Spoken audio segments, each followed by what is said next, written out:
Welcome to the What Could Go Right podcast. We are on today with Mark Richardson, who is one of our sailing guests from our BVI trip in November of 2025. One of my favorite things about Mark that he shared a story with me about teaching coding in Rwanda. He finagled a situation where he was able to go over there and teach computer coding to kids that in some cases probably didn't even have electricity some of the time. And so we're excited to dive in. Welcome to What Could Go Right, a podcast about living boldly on and off the water. I'm Eric Orton. I'm Emily Orton. And in 2014, we bootstrapped a year on a fixer-upper sailboat with our 5 kids. We wrote a book about it called 7 at Sea, and that book became a New York Times top 10 travel book. On this podcast, we explore adventure, connection, and stepping into a more intentional life. And we don't just talk about it, we practice it. We invite you to join us on playful, guided sailing trips around the world. And if you stick around to the end of this episode, you'll hear our sailing update where we share where we're going, when, and which trips still have space. And you can hear our sailing takeaway where you'll hear from somebody who's actually come on a sailing trip with us already. Let's dive in. Mark, thank you so much for coming on the What Could Go Right podcast. It's good to see you again. Yeah, you too as well. Okay, so we went sailing in the Virgin Islands in, was it November? Is that right? British Virgin Islands. British Virgin Islands? Yeah. Right, you always like to clarify that. I just want to make sure people know where we are. Okay, the British Virgin Islands. And up until just recently, actually, when you went on the trip, you were living in Puerto Rico. But where are you living? You're in Chicago right now. I still live in Puerto Rico. I'm just here for 2 weeks, so I will go back just after Christmas. And I don't have any plans to leave, so I don't know how long I'll be there.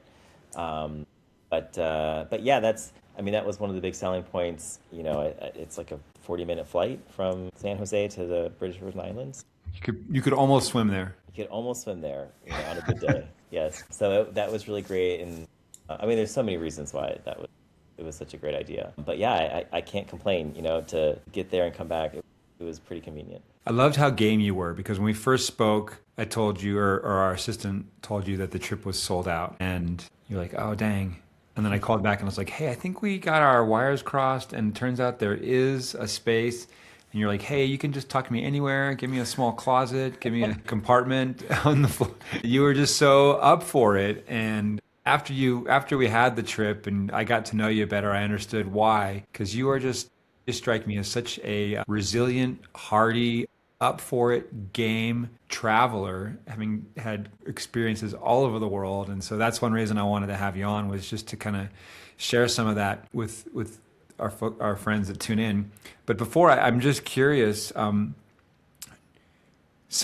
you came as a solo traveler, and we have solo travelers regularly, but I just want, we don't have a lot, we haven't had any on our podcast yet. And so I'm just curious, Really? From you, what was it that made you want to come on the trip, and just some of your perspective as a solo traveler? Because you solo travel a lot, but to just jump on a boat with our group and not knowing anybody, no backup, no bestie with you, just talk a little bit about that if you don't mind. Yeah, I can kind of walk you through it. And it's funny because I think when I first talked to you and was interested, it was a little different when I actually arrived and started the trip. Because when I started, I thought what I wanted to do was to actually live on a boat full time, live aboard situation. And I hadn't had that much experience.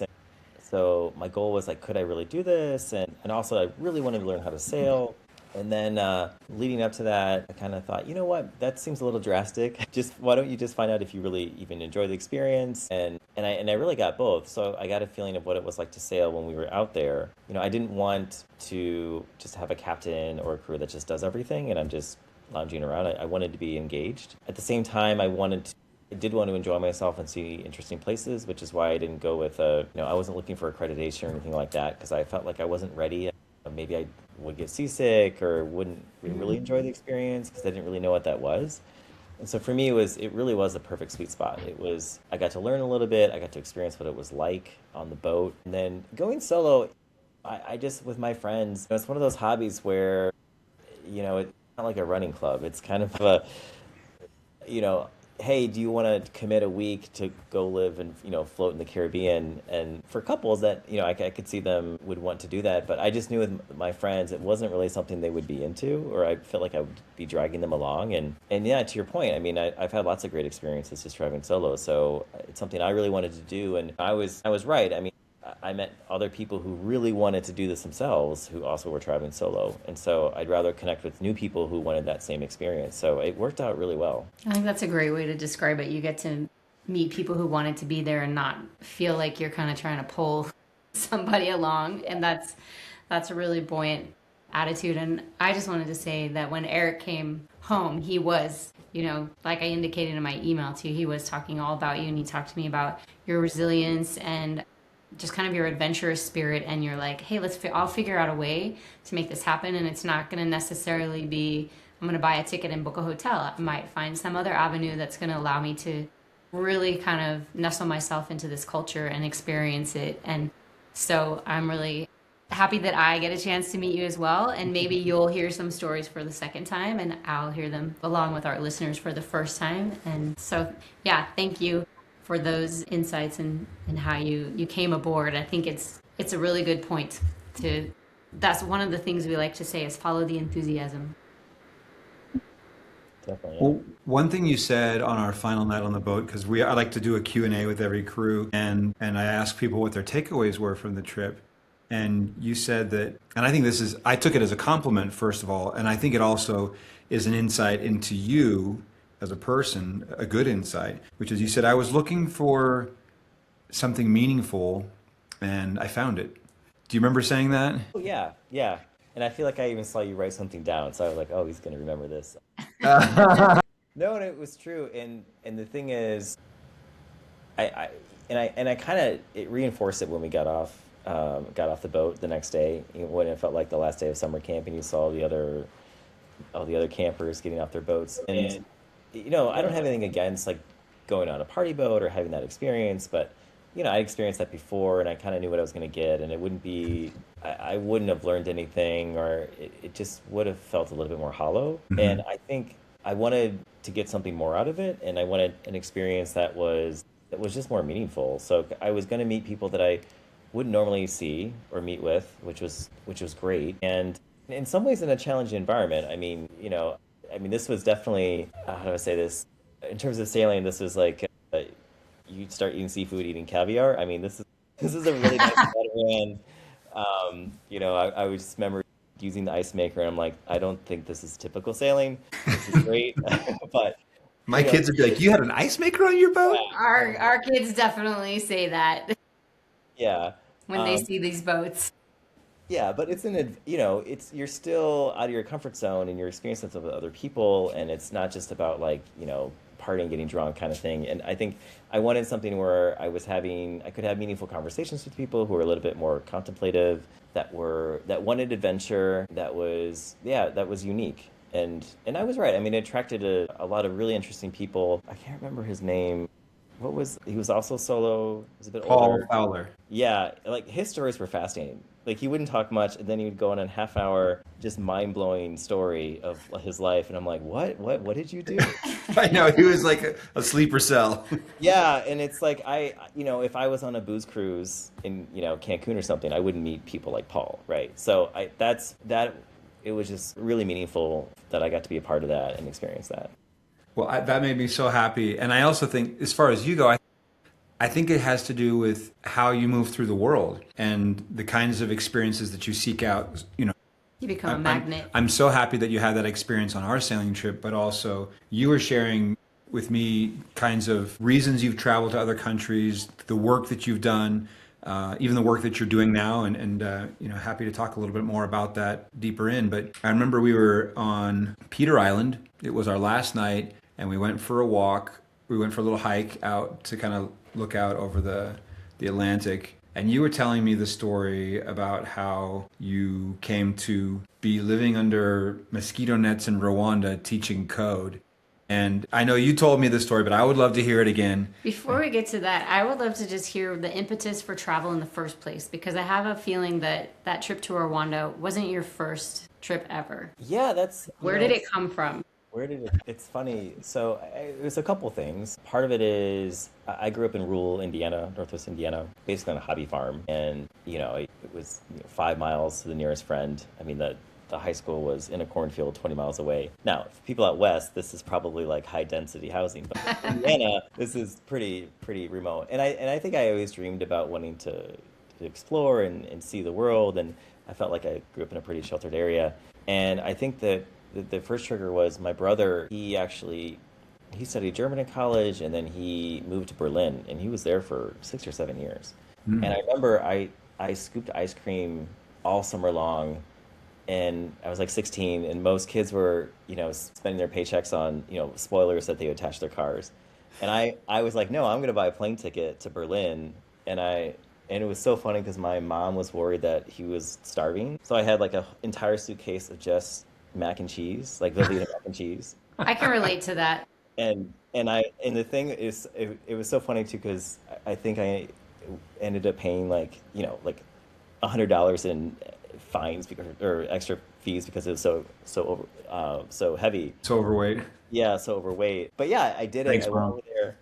Yeah, thanks, Mom. And then I went over there, and it was great. It really opened my eyes. I mean, going from rural Indiana to Berlin, Oh yeah. this would have been late 90s, like 1999, when Berlin too was still pretty crazy place. I mean, it was like, wow, this is like it felt like a whole new world. And I think that was the trigger for me wanting to, like, I just have to see the world. I just want to, and that just became my number one priority. I studied abroad twice. As soon Where? as I graduated college, I moved abroad. Where did you study abroad? First one was in St. Petersburg, Russia, Okay. which is also why I chose to study Russian in college. And I lived there. The longest place I've ever lived abroad is Russia. Wow, I did not know that. Yeah, that was pretty surreal. I loved it. It was a great experience. But like a lot of people, even though I didn't study English in college, I just decided to teach English abroad.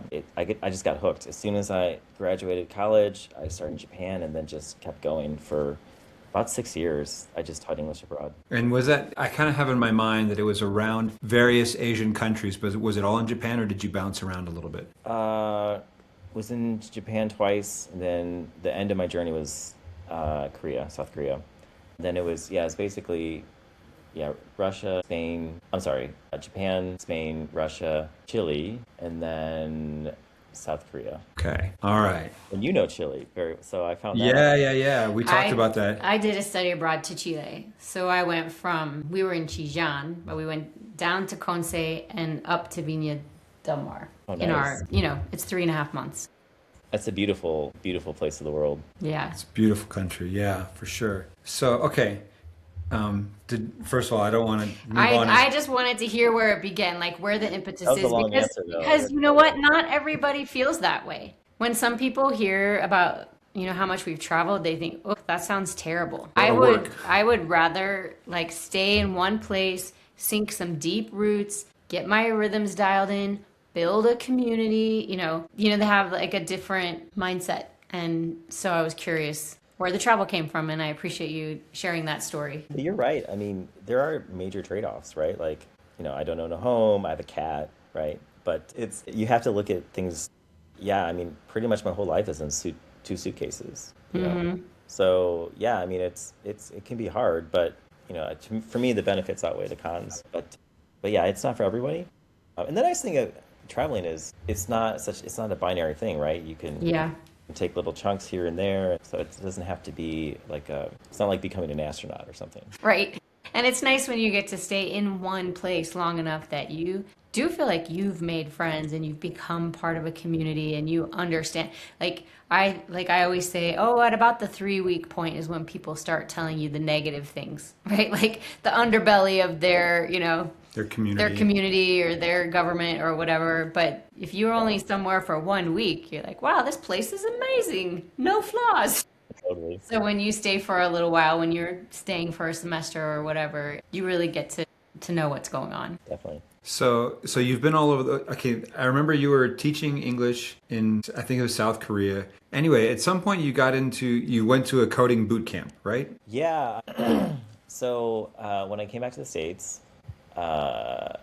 it's not really a job teaching English as a second language. I mean, it is, but it's a little more challenging. I went to night school, got into coding. This is the mid-teens, I guess, and then started doing that for a while. And the boot camp that I went through, learning in the evenings, we just got along really well. And he knew that I used to teach, and he said, "Hey, do you want to?" And this is pre-COVID, so people would go in person, right? So he's like, hey, I want to open up a branch in San Francisco. And I was like, oh, I would love to do that, help you with that. And so we expanded from Chicago to San Francisco. And then I went out to San Francisco, did that for a year. And I somehow convinced him to say, hey, can I volunteer? Will you sponsor me to go to Rwanda? Because I had a friend who was working in a university there in Kigali. And it was a funny story because she was like, can you come for 2 weeks and teach coding? And I was like, I can't teach anything in 2 weeks. Nothing I can do. It's going to take me, 5-6 months. And she's like, well, come for 5 or 6 months. I was like, okay. So that's how that all happened. So it wasn't like a program or anything. It was their own sort of makeshift arrangement. And it was a one and done thing. We had a classroom, we had to, I was using the same curriculum. So my old boss donated the curriculum so I could teach it there. But yeah, there were a lot of unique challenges. Sometimes we didn't have internet, sometimes we didn't have power. It was funny because I was worried because they weren't paying anything for it.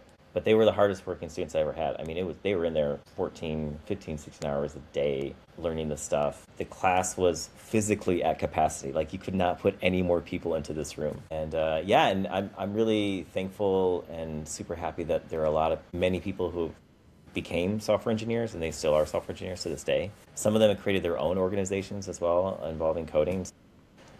It turned out to be a huge success. But yeah, it was one of my favorite memories traveling for sure. And just to be clear, this was not you got over there. I know you said your former boss had kind of agreed to sponsor you a little bit, so you had some financial income while you were there. But you didn't check into a hotel and then go to the neighborhood where all they lived. You were living in the town or the village with them?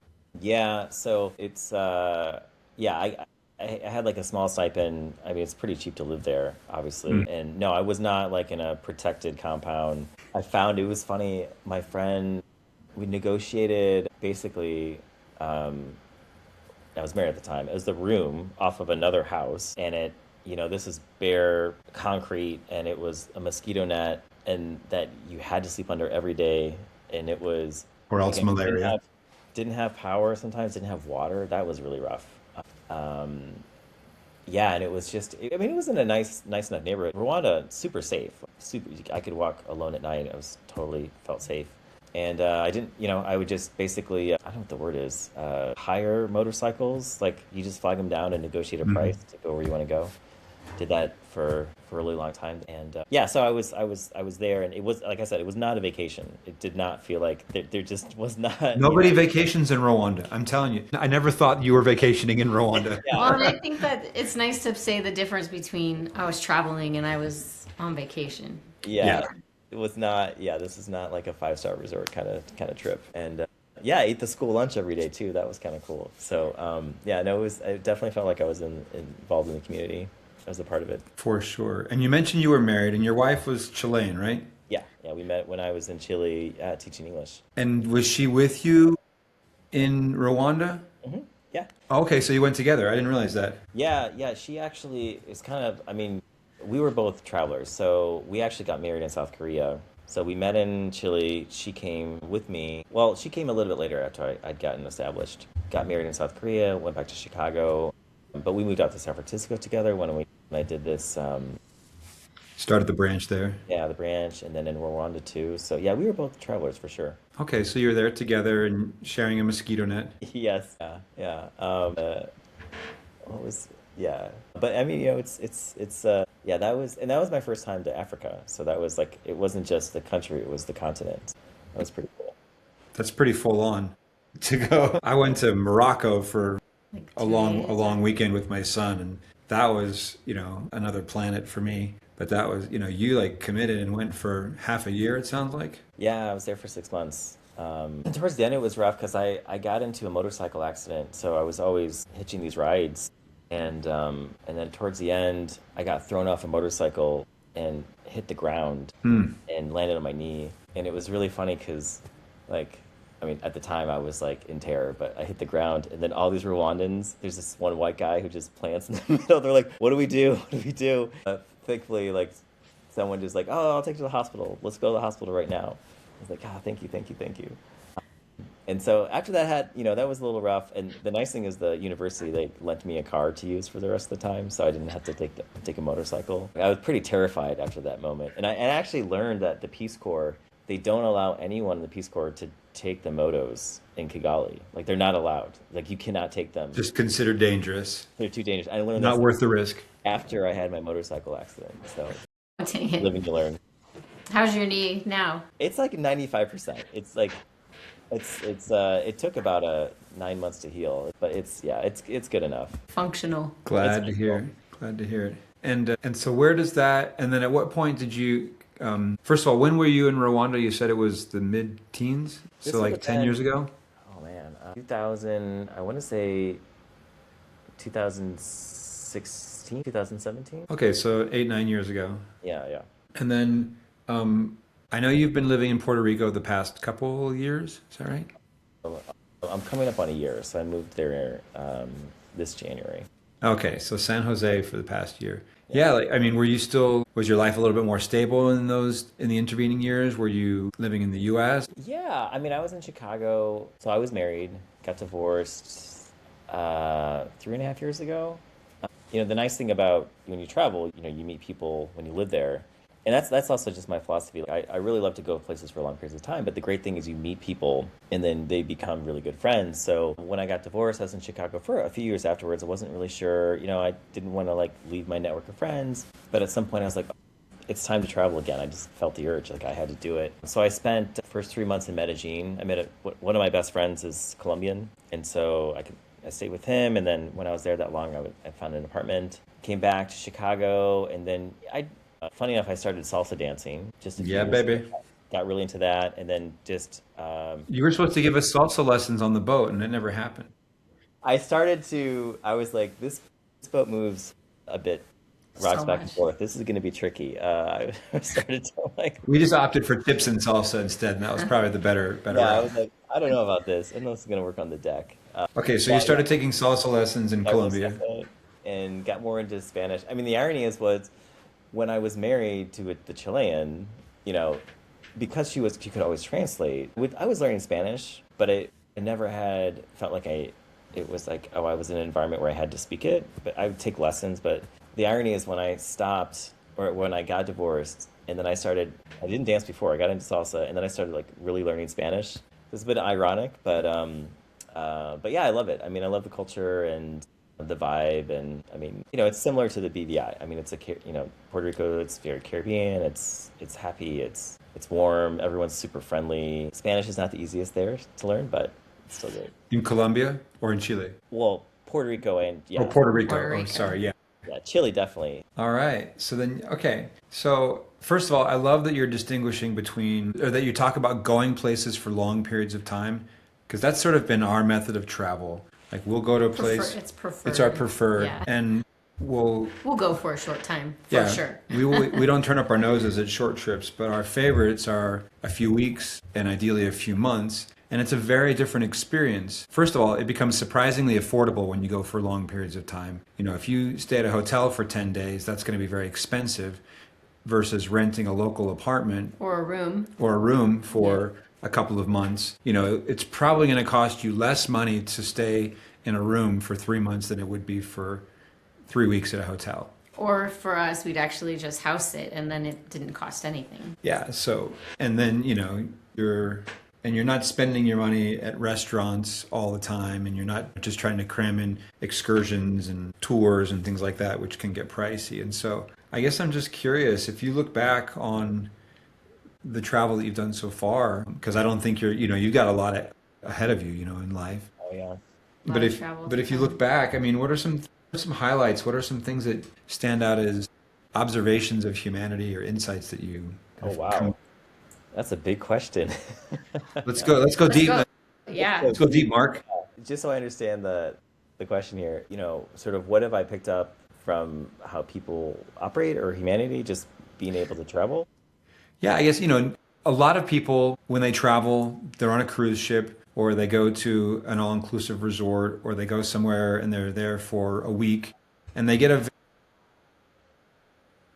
sanitized or curated version of what that country is. And they don't get to see the daily rhythms of what it is. And so, Or they may not really interact with people besides who they came with. yeah. And so, it seems like your travel has been much more about really embedding yourself and being a part of the culture and being a part of the community. And I think, just what have you observed as you've lived in various cultures for, I'll say, extended periods of time?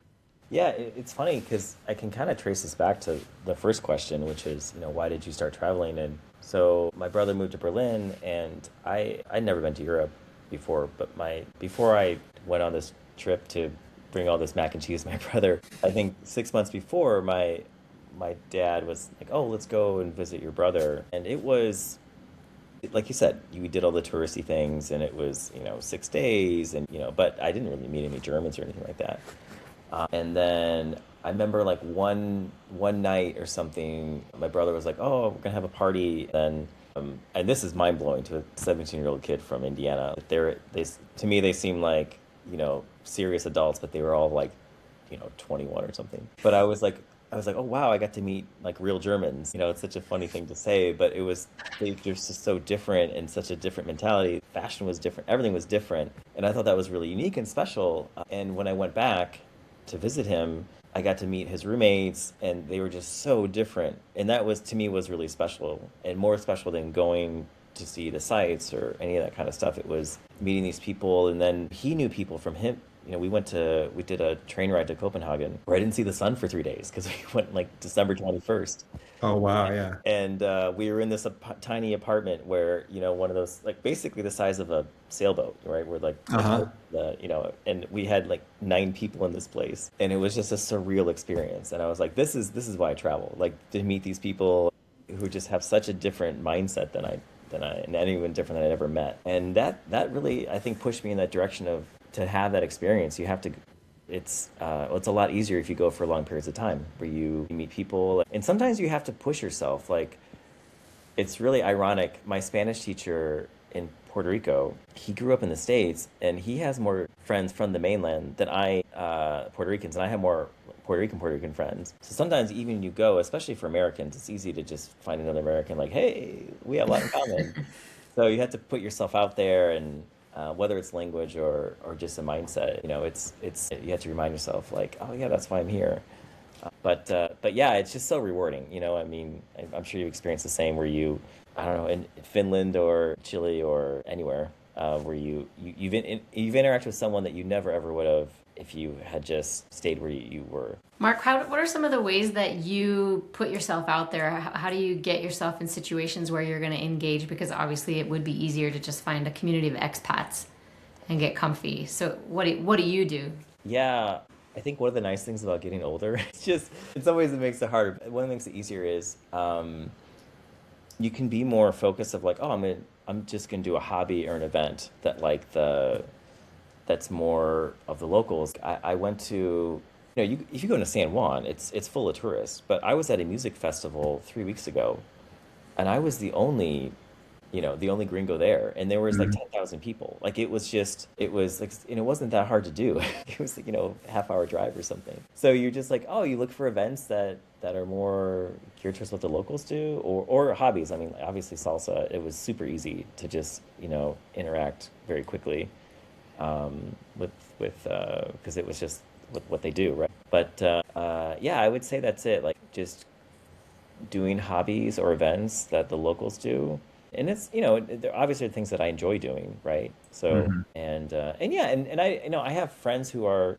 people like me from the mainland, and I like those interactions as well. Like I don't hate that or anything like that. And I've done the touristy things like in Puerto Rico for sure, and I loved it. And I met people from other tourists like myself. So, I don't try to go to one extreme or the other. Like it's, having all different types of people is probably the healthiest. So Yeah, when we were traveling with kids, there were 2 go-tos we always did to meet people and find out what was happening. And one is that we go to church, show up at church, and suddenly people are like, hey, who are you? Where are you from? Like, how long are you going to be here? And you can participate, and they have people of all ages. And, it's like there's like a community right there, and you just walk into it. And then the other one is going to the local library, because the library always will have like a board posted of like, oh, we're going to have an author reading, or we're having a parade, or there's going to be a game, or whatever. You go and you can, usually they'll have more books about their local community than you would have found in any other library, or local authors or whatever. And you see what the kids are doing and the art from the schools. And,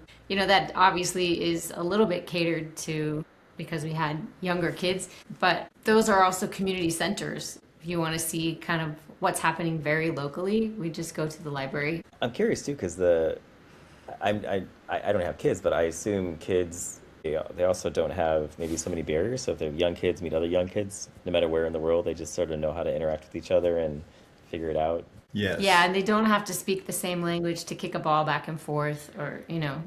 I think a total standout memory of that for us is when we were living on our boat and we were in St. Martin, and I had to go to the chandlery, the boat part store, and I took Eli, our son, with me, and he was eight years old at the time. And yeah, I went in and he just kind of hung out, and there was this French kid there, and I come out and they're just full on playing soccer, like one-on-one soccer, and they literally had just met, and they didn't speak the same language. And it was time to go. They're just like, bye. They just wave and like, fun playing with you. No words required. Yeah. It doesn't, no language required to play soccer. And yeah, but I would never think of that. Just like, hey, person, want to kick a ball around?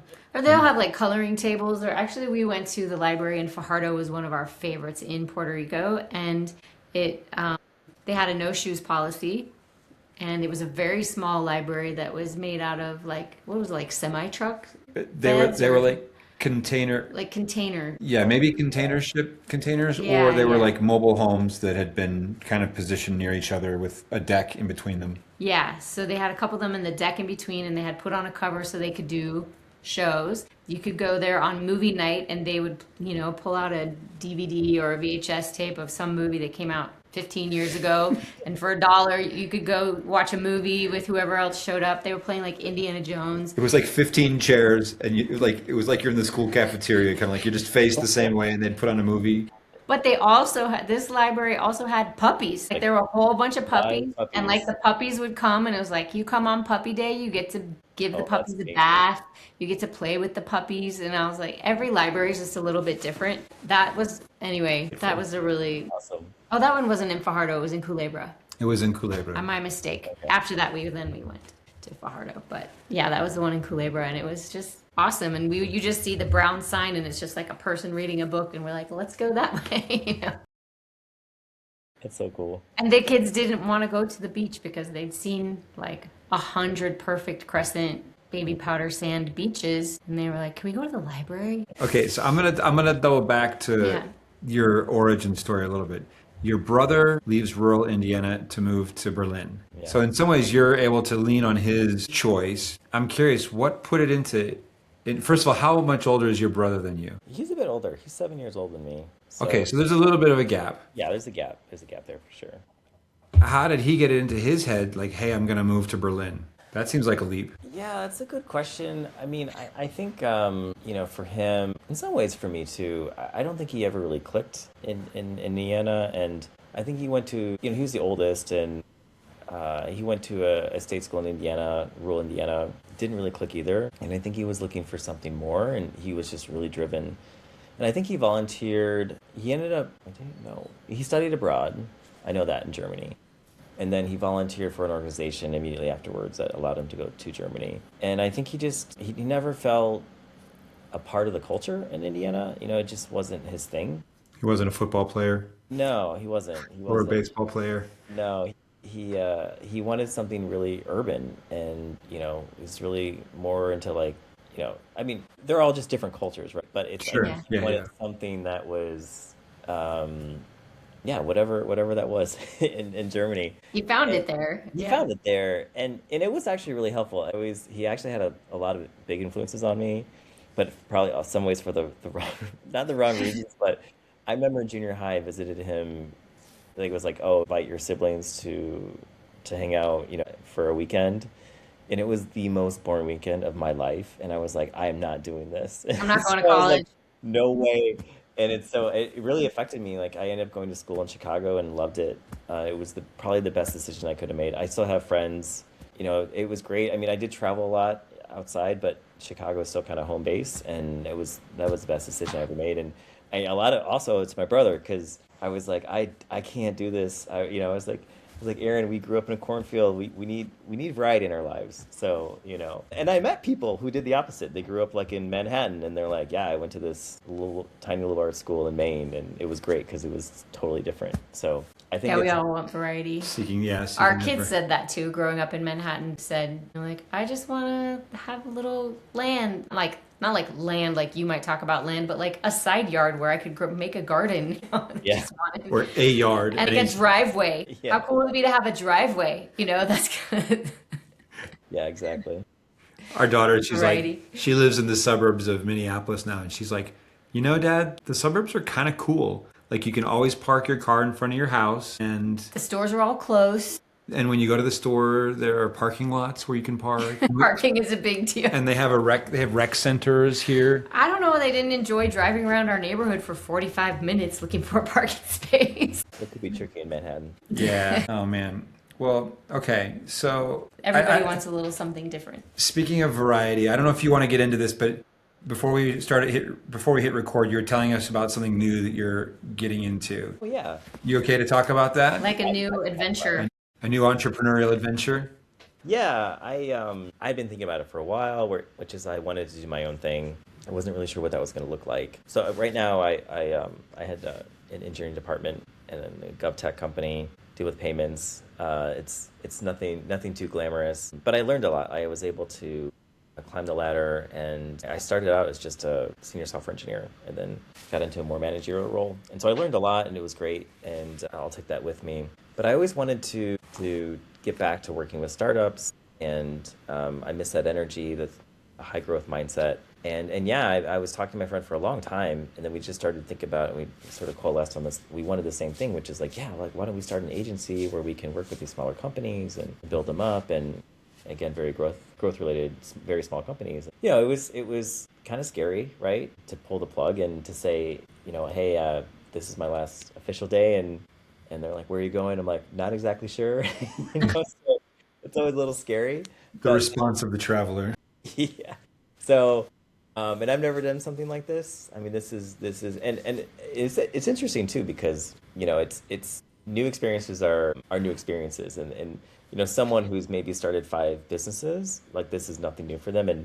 But if they were gonna, live in Lithuania for a year, it'd be huge, right? So for me, traveling is like, oh, I've done this. I'll figure it out, kind of thing. But this is scary. It's like, I'm so used to getting a W-2, and what if it doesn't work out? And what if we can't get enough clients? And yeah, it's pretty nerve-wracking. But I'm still really optimistic, and like I said, I'm still working part-time for my old company, so it can be a more gradual ramp up. While I guess ramp down. Off ramp. Yeah. Off ramp, yeah. But yeah, I mean, it's. I know I talked about it on the boat. I hadn't pulled the trigger. Yeah, I remember you telling me about it. And just to clarify, when you say an agency, you're not an ad agency. Are you is it a coding agency where you get hired to create components of products, or kind of flesh that out? Basically, it's this can mean different things for different companies. Basically, handling the product and software development of a software engineering a SaaS company, so software as a service. A lot of times, and especially with AI, I mean, that's if you have a few hours, we can talk about that. That's changed a lot of things. But the idea is, someone has an idea and they want to take that to fruition, and obviously there are a lot of technical challenges to do that kind of thing, so they would hire someone like us to do that. Or sometimes you have larger companies that they have one-off things like, oh, hey, we want to do an exploratory new thing, and we don't have the capacity in our current team, so we'll hire an agency to build something out for us. That's also what can happen. But yeah, that's basically it. So we're not a startup in a sense of, oh, we have an idea and we're going to look for funding and build out an entirely new product. It's servicing startups themselves or companies that are looking for supplementary help to build what they want. So your startup is you're offering a service that you already have a skill set, and you're saying, hey, we'll write code for hire. Yeah. And sorry. I was going to say, it reminds me of a guy that we talked to We were interested in possibly acquiring his business. He ran hiking trips in the Alps, very high-end custom hiking trips and guided trips. And as his company grew over the decades, they created their own booking platform that was tailored exactly to what they needed for what they were offering, for what their clients would need. So they just, were able to have and I could say like, he would come to somebody like you and say, hey, this is what we do. We need a booking platform and we want it to do X, Y, Z, A, and C. And you'd be like, great, let's get you a draft. And you'd say that's going to, this is our hourly rate, or how you quote the whole project. And so that's the agency you're talking about. Yeah, exactly that. And I think, there can be a fine line between consultant or agency, or, if someone is, they're a contractor. But the idea is that we're trying to build an organization where we'd have specialists, whether we're product or design or sales even. So that's the idea, is that we eventually build into a much larger organization that can take on more concurrent projects, that kind of thing. But this is the seed. This is the little baby where it's really just, him and me. That's so exciting. This is your first organic marketing, where people are finding about, they listen to the podcast, they find about your company, they call you and say, hey, Mark, we have a need. Can you help us out? Yeah, we're really desperate for someone who taught coding in Rwanda to come and build us something. No, we need a guy who understands what it means to do it under the most, Well, here's what I would say, actually, if I were listening to this and I was in that position. What I've heard you say over and over again, that what you have been chasing is not adrenaline, but you've been chasing learning. And I've heard you say high growth. And I've heard you say that you like to get into new situations that you haven't been in before. Like, once I didn't have a translator, that's when I finally started learning Spanish, even though I had a teacher before. You're like, I like to get in, dig my hands in it. I'm not afraid of a challenge. I'm not afraid of a problem. In fact, that excites me. So you're saying this guy who's willing to live under a mosquito net in Rwanda, you could put this enthusiasm for problem solving to work for you. Yeah. If you need a marketing consultant. I know, marketing, sales, like, you're hired. What's your agency's name? Or do you have one yet? I don't want to. It's okay. If you decide at any point if you want us to paste it below so people can find you, we will. But if it's a secret, because I know there are companies like that where they're like, by referral only. We don't want to be found by the general public. We don't want to. Like, it's very, very, very. It's all very, very. It's new. very new. Protect that. Well, if you decide you want a link in the show notes, we'll gladly try and send all of our SaaS friends your way. I love it. Yes. Awesome. Well, you know how we like to wrap up every episode. Yeah. First of all, is there anything else that you think, anything that you want to share or say before we close things out today? Well, yeah, I have to say, speaking of plugs, I think, I have to plug, the trip itself. I don't know if I said explicitly, it was probably the best decision I made for the year. I got everything that I really wanted out of that trip, right? Like, I got to meet new people. I got a taste for sailing, what that was like. I got to meet you. I mean, you're fascinating. Thank both you. of you, Emily and Eric. And yeah, I mean, I would encourage everyone to do it. And if my story says anything, having an open mind really helped. I didn't have a tremendous amount of expectations. That made it absolutely amazing, right? And yeah, it was, and it didn't take me very long. I think I talked to you and I sent you a deposit like 2 days later, like, yeah, nope, this is right. I'm just going to do this. And it was a really, really great decision. And so if you're like, I don't know if I want to do this, or am I going to like this? I just can't think of why you wouldn't, and everyone on that trip had such a great time. So you should take this trip. Oh, thank you. Well, that's a great plug. I appreciate that, Mark. And I'm excited to be in touch still and to follow your adventures, and whatever we can do to help you in this new chapter, please let us know. And don't forget to ask yourself, what could go right? What could go right? Yes. There you go. All right. Thanks, Mark. All right. Thanks. Before we wrap up, I just want to share the sailing update in case you're interested in coming sailing with us. We have a fun plot twist. We are actually looking to open up a last-minute trip to Bora Bora. That's in French Polynesia, down by Tahiti. We'll actually start in an island called Raiatea, which is just next to Tahiti, and then we'll sail one way over to Bora Bora. So we'll be flying home out of Bora Bora. That is going to be May 2nd through the 9th. So if you're interested, We do have to make sure that it's a full boat for that trip to come together. And there's a few people that have already expressed interest. But if you want to go to Bora Bora soon, May 2nd through 9th, down in French Polynesia. Then June, July, August are all sold out with our Mediterranean trips. We do have space on our September Norway trip. September 3rd through the 9th, we have room for up to 4 people, 2 cabins. So if you want to join us in Norway, we're going to be sailing the beautiful Lofoten Islands. I am personally super excited about that. And then our September Italy trip is sold out, but Mexico in October 5 through 10, we have a spot for 1 solo female traveler, Mexico 5 through 10 in October. And then in the Bahamas, 9 through the 14th, we have room for 1 solo female traveler. Otherwise, those trips are also sold out. In December, 7th through the 12th, we're going back to the Virgin Islands and we have room for up to 5 people, 2 cabins and 1 solo male traveler. That's December of this year. And we're starting to piece together our 2027. And what we know so far is that in March 1st through the 6th, we're going to be back in the Bahamas. And so we have more cabins and space available if you want to hit us up for the Bahamas next year, March of 2027. And that is the sailing update. We can talk about trips all day, but it's more fun to hear from someone who's been aboard. Here's a recent guest takeaway. Hi, I'm Kriya, and I don't know that I had a fear, but I think my biggest concern was just coming alone and how the interpersonal dynamics would be with a bunch of people that I didn't know in close quarters. And not only was that not a problem, but it feels like family. I think the most unexpected was like how quickly the bonds were formed. And I think that the way the Ortons have raised their family, that like spills out into whatever community they touch. Absolutely. Which is really cool. So let's see, what am I taking home with me? We were talking about highlights today, and I'm like, man, there's been like 5 highlights every day.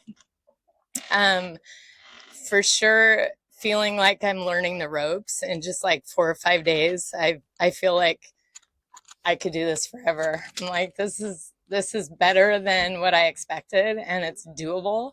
And yeah, just say yes. Don't even think about it. Just go. And I know I didn't hesitate when I booked it. I like booked the call and just did it, and just whatever step was next, I hit the button and did the thing. And I would do it exactly the same way all over again. So do it.